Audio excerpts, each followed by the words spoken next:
And he sent me this and said this might help explain some of my experiences in going to Germany and working with my German colleagues over there over the years for my job. This isn't a job, so my job. He said, or maybe this would be an opportunity for conversation. And it's a Wikipedia article, so if you don't believe me, you can check it out on Wikipedia, called German Kevinism. I'm going to read some of the highlights of it. Kevinism describes the tendency of parents in German-speaking areas to name their children with what appears to them to be unusual, exotic-sounding first names. I never knew that my name was exotic. Evidently it is. The question as to whether parents of lower socioeconomic status tend more to give their children exotic or Anglo-American names has various answers, and this topic has been discussed. This kills me. This topic has been discussed among German sociologists from all different kinds of points of view. Nobody agrees on the statistics. But they're doing this on account of the unusual and sudden popularity of the name Kevin. According to a master's thesis authored at the University of Oldenburg in 2009, certain given names of students can indeed lead to prejudices on the part of teachers. I was getting so puffed up at the beginning of this.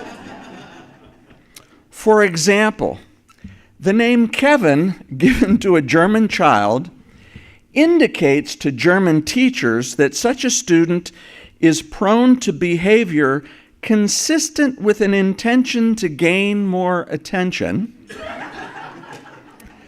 as well as lower scholastic performance, and is also indicative of a lower socioeconomic status. I was feeling so good in the first paragraph, Matt. It was not possible to determine whether this also causes a student to be treated less well. Prejudice of this type is understood to be more prevalent amongst teachers in Western Germany.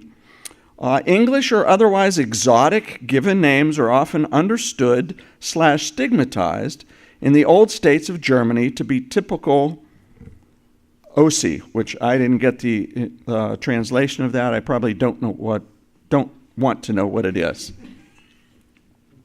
According to a 2012 study, people have been studying this for years, by Leipzig linguist Gabriel Rodriguez, Kevinism, given names in Germany, so I'm not the only one, Mandy, Peggy, or Kevin, have an undeservedly bad reputation.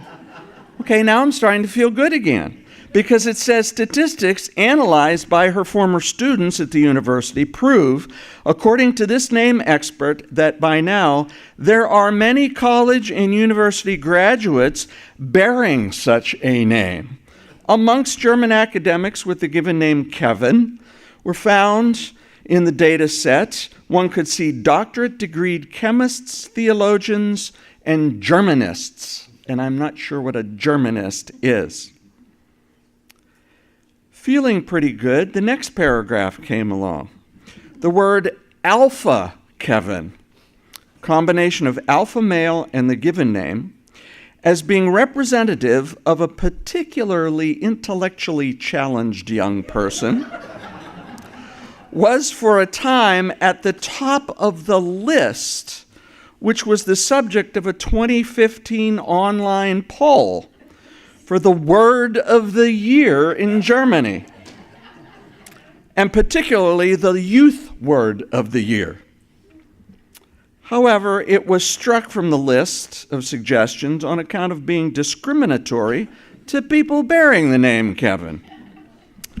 The phenomenon in Germany, especially during limited periods of time, that particularly popular given names are associated with negative prejudices at times, to the point of being used as swear words, is not new from a linguistic perspective.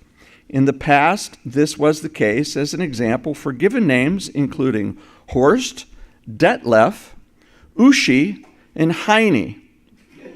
I know two people named Horst and Detlef, and I'm going to have to talk to them, so forth. There was a convention in 2015 on the topic of given names as social markers in Germany, and about a smear campaign having been waged against given names such as Kevin, and criticized the rhetoric concerning such given names as being very cheap polemic. In the references, and I checked a couple, but they're all in German, so I couldn't really read through them. There are titles like Kevinism, Avoidable Childhood Illness,